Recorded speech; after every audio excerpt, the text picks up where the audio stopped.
이 시간 함께 보실 하나님의 말씀 전도서 1장 1절부터 11절까지의 말씀입니다. 한 절씩 교도가여 읽도록 하겠습니다. 다윗의 아들 예루살렘 왕 전도자의 말씀이라. 전도자가 이르되 헛되고 헛되며 헛되고 헛되니 모든 것이 헛되도다. 해 아래에서 수고하는 모든 수고가 사람에게 무엇이 유익한가? 한 세대가 가고 한 세대는 오되 땅은 영원히 있도다. 해는 뜨고 해는 지되 그 떴던 곳으로 빨리 돌아가고 바람이 남으로 불다가 북으로 돌아가며 이리 돌며 저리 돌아 바람은 그 불던 곳으로 돌아가고 모든 강물은 다 바다로 흐르되 바다를 채우지 못하며 강물은 어느 곳으로 흐르든지 그리로 연하여 흐르느니라. 모든 만물이 피곤한 사람이 말로 다 할 수 없는 눈을 보아도 족함이 없고 귀는 들어도 가득 차지 아니한다. 이미 있는 것이 후에 다시 있겠고 이미 한 일을 후에 다시 할지라. 해 아래에는 새 것이 없나니 이것이 새 것이라 할 것이 있어.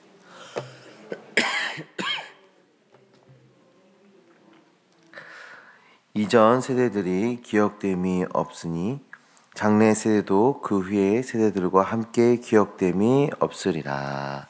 아멘. 오늘 우리가 읽은 이 본문의 말씀은 전도서의 시작입니다. 이 전도서 전반에 흐르고 있는 그 밑바탕을 말씀해주고 있는 본문인데요. 이 전도서에 전반적으로 흐르고 있는 그 밑바탕이 무엇입니까? 세상의 모든 것은 헛되다라는 것입니다. 전도자는 모든 것이 제자리로 돌아가며 해 아래, 즉 인간의 세상에는 새로운 것이 없다고 말하고 있습니다. 우리는 이런 전도자의 고백을 통해서 성도가 세상을 대하는 자세를 마주하고자 합니다. 1절부터 2절에 전도서 전체의 서론이라고 볼 수 있는 그 내용이 나오는데요. 헛되다라는 말을 5번이나 반복을 하고 있습니다. 이것을 통해서 세상의 모든 것은 헛되다라고 지금 이야기하고 있는데요. 여기서 헛되다라고 번역이 되어 있는 단어의 히브리어는 헤벨이라는 단어인데요. 그 뜻은 원래는 증기, 숨 이런 것을 가리키지만 텅 빔, 공허, 덧없음, 헛됨이라는 뜻으로 발전하게 됩니다. 이 전도서의 반언을 보면 어떤 생각이 드십니까? 이 전도자의 태도가 허무주의에 빠져 있는 것처럼 보입니다. 세상의 모든 것들이 다 헛되다. 그래서 성경을 연구하는 사람들 중에는 이 전도서가 66권 정경에 들어가면 안 된다라고 말하는 사람들도 있어요. 그런데 우리는 이런 전도자의 첫마디만 듣고 전도자를 판단해서는 안 됩니다. 전도자의 헛됨에 대한 증언은 타락하고 망가진 세상에 대한 언급임을 우리가 생각하고 이 전도서를 읽으면 훨씬 유익합니다. 전도자는 모든 것이 헛된 이유는 만물의 모든 것이 사라지기 때문이다 라고 먼저 이야기해 주고 있어요. 3절의 말씀을 보시면 사람의 수고도 사라질 것이다 라고 이야기합니다. 우리가 이 땅에서 수고로이 살아갑니다. 뭔가 이루기 위해서 우리가 수고롭게 살아가는데 우리가 수고롭게 쌓아온 그 모든 수고들도 결국엔 사라지게 될 것이다 라고 이야기하는 것이죠. 그리고 인간의 그런 세대도 사라진다 라고 말합니다. 해는 밝은 빛을 내고 뜨지만 결국엔 지게 되고요. 바람도 물도 흘러가고 흘러가 버리고 또 그것들이 어떠한 결과물을 만들어내는 것도 아님을 지금 이야기해 주고 있어요. 이렇게 한 사람도 한 세대도 자연 만물도 결국에는 사라질 것이기에 우리의 인생은 그런 것에 초점을 맞추고 있는 것이 아니라 영원한 것에 우리가 영원한 것을 추구하며 살아가야 한다라는 것을 지금 말씀을 통해 우리에게 해주고 있는 것이죠. 우리의 인생은 무엇을 추구하며 무엇을 따라 살아가고 있습니까? 세상의 것을 추구하고 그것에 수고하며 살아가고 계신가요? 아니면 영원하신 그 하나님을 바라보며 살아가고 계신가요? 결국 사라질 세상의 것에 매여 살아가는 것이 아니라 하나님의 영광, 저 영원한 하나님의 나라를 바라보며 살아가는 주님의 자녀들 되어지시기를 간절히 소망합니다. 9절 이하의 말씀을 보시면 전도자는 해 아래 새로운 것이 없다라고 말하고 있습니다. 사람들은 부지런히 새로운 것을 만들어내기 위해서 노력을 합니다. 그리고 자신이 수고로이 만들어낸 그 결과물을 가지고 기뻐하고 또 자랑스러워하죠. 그런데 사실상 세상에 존재하는 모든 것은 하나님의 창조의 범주 안에 들어있는 것입니다. 무엇 하나도 새로운 것이 없다는 것입니다. 사람들이 열심히 뭔가 새로운 것을 만들려고 하지만 결국에는 그 창조 안에, 하나님께 창조하신 그 범주 안에 머물러 있다라는 것이죠. 사람도 그리고 세상도 하나님께서 정해두신 그 한계의 범주 안에서 움직이게 되는 겁니다. 결코 그 하나님의 범주에서 벗어날 수가 없습니다. 세상과 만물을 새롭게 할 수 있는 분은 오직 하나님 한 분이시죠. 요한계시록 21장 5절에 이런 말씀이 있어요.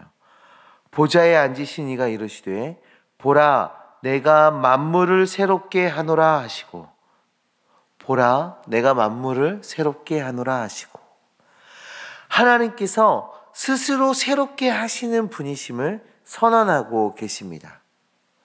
하나님의 자기 계시이시며 이것은 신실하고 참된 것임을 드러내주고 있는 것이죠. 새롭게 할 수 있는 분은 오직 하나님 한 분이신 것입니다.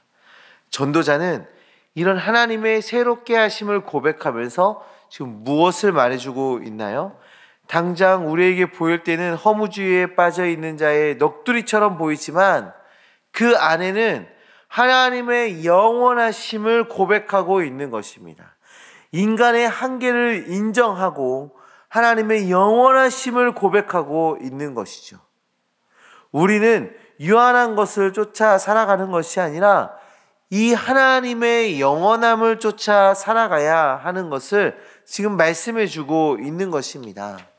사랑하는 성도님들, 우리 인생은 전도자의 말처럼 헛되고 헛된 것들로 가득합니다. 사실 우리가 이 세상에서 살아가는 그 모든 것들은 전도자가 말한 그 헛되고 헛된 것들입니다. 그 헛된 것, 돌고 돌다 사라질 것들, 새 것인 듯 보이나 전혀 새 것이 아닌 그런 것들을 추구하며 이 세상의 가치에 매여 살아가는 것이 아니라 우리는 하나님의 그 영원하심을 바라보며 그 영원하심을 추구하며 살아가는 주님의 자녀가 되어야 하는 것입니다. 오늘 하루 우리는 이 세상을 살아가며 수많은 선택을 하며 살아갈 것입니다. 우리가 이 세상에 수많은 것들을 쫓으며 살아가게 될 것입니다.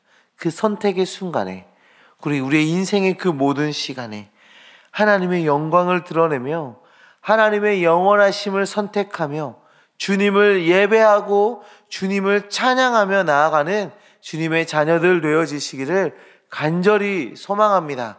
세상에서 허덕이고 있는 것이 아니라 하나님의 영원하심 속에서 기뻐 찬양하는 주님의 자녀들 되어지시기를 간절히 소망합니다. 기도하시겠습니다. 하나님 아버지, 감사합니다. 주님, 우리를 사랑해 주셔서 주의 백성 삼아 주시고 이 세상에 매어 살아가는 것이 아니라 주의 영원하심을 바라보며 살아갈 수 있는 영적 시각을 우리에게 허락하여 주심을 정말 감사합니다. 성령 하나님, 우리 안에 임재하여 주셔서 하나님의 영광을 바라보게 하여 주시고 하나님의 영원하심을 바라보게 하여 주시고 하나님의 그 은혜를 추구하며 살아갈 수 있도록 주여 역사하여 주시옵소서. 하나님, 우리는 연약합니다. 우리는 나약합니다. 그래서 순간순간 우리가 선택하며 살아가야 하는 그 순간에 세상의 것을 쫓으며 유한한 것들을 쫓으며 추구하며 살아갈 때가 너무나도 많이 있습니다. 하나님, 우리에게 강함 허락하여 주시고 지혜 허락하여 주시옵소서. 하나님을 예배하며 하나님을 위해 살아가는 주의 백성들 되게 하여 주시옵소서.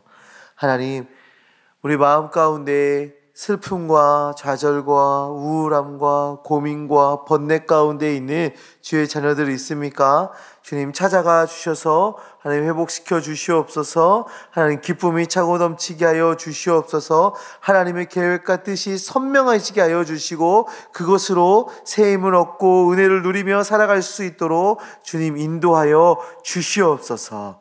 주님, 오늘 하루도 주님께 내어 맡깁니다. 정말 하나님과 동행하는 하루 되게 하여 주시고 하나님, 우리의 그 하나님을 예배하는 그 삶을 통하여서 많은 영혼들에게 하나님을 증거할 수 있는 그런 삶 되어질 수 있도록 주여 역사하여 주시옵소서.